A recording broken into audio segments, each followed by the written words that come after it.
Namaste everyone.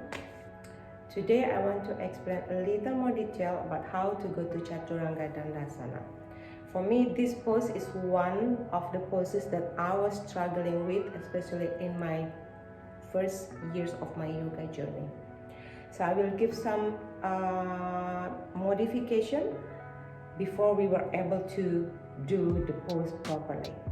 Okay, let's start.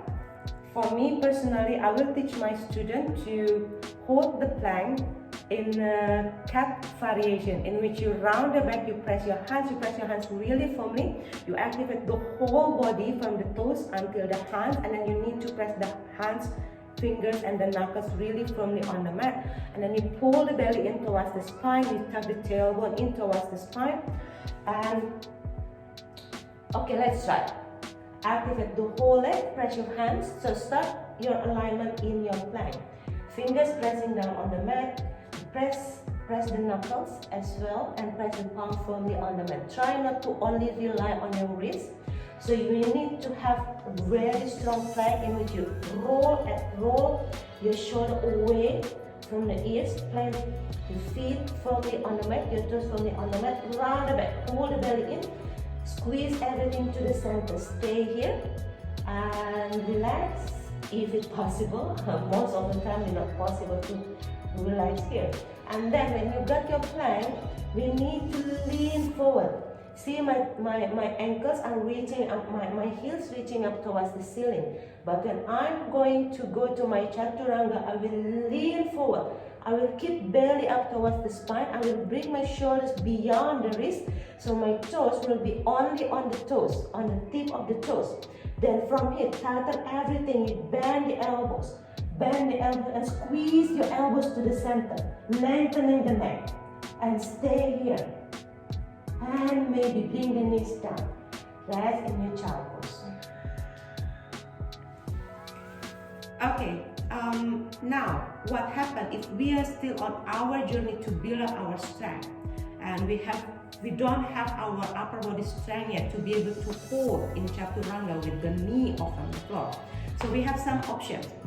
First option is to put the knees down on the mat, but try to maintain the whole body, the whole back still flat. Or okay, by saying flat, I mean still rounding, because we need to still activate the whole core. The same like when we do the full plank. So this is our full plank. But in our modification, we bring the knees down.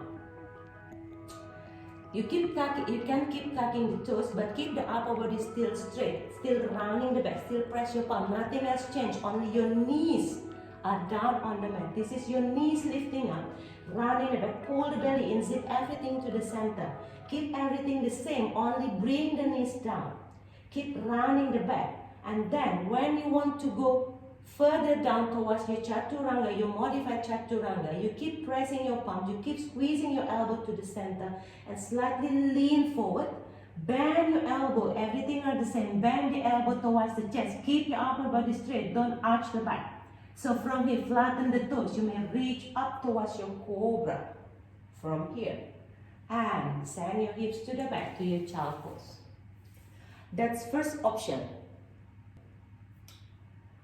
And then the other option, you can bring the whole body completely down on the mat. But I think this one is a bit more challenging than the previous one. Some people will do it when the teacher said, okay, come completely down on the mat. They will do this. It's quite easy to go down like that, but what we want to do, we still want to build up the upper body strength. We still want to keep our plank. So keep your plank, but we don't have to hold in Chaturanga. We don't have to hold halfway down. So from here, the same, lean forward to the tip of the toes.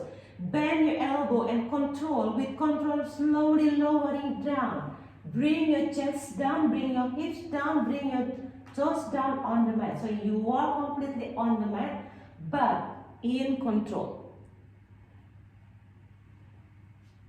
So, the step we repeat. The first option, you put the knees down. I think that's the most accessible for every level. You bring the knees, but you keep your upper body tight. Then later on, when you are able to hold in plank and lower down slowly with control down on the mat. It's not your hips lowering down first and then you touch your chest on the mat. No, not your chest going down first and then your hips. No, everything the same. Again, in control.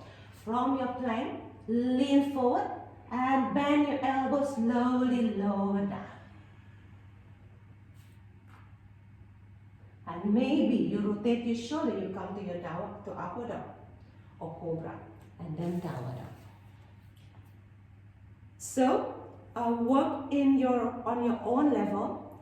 You can try the first modification where you bring the knees down and then lower down, and then after that you can upgrading yourself to go to your second modification, in which you keep the whole body in your plank and then you go lower completely on the mat, equally both hips and your chest parallel on the mat, and then you can go to your chaturanga where you can hold in your chaturanga before you're going up to your cobra or upward dog. I think that's all for today. Namaste.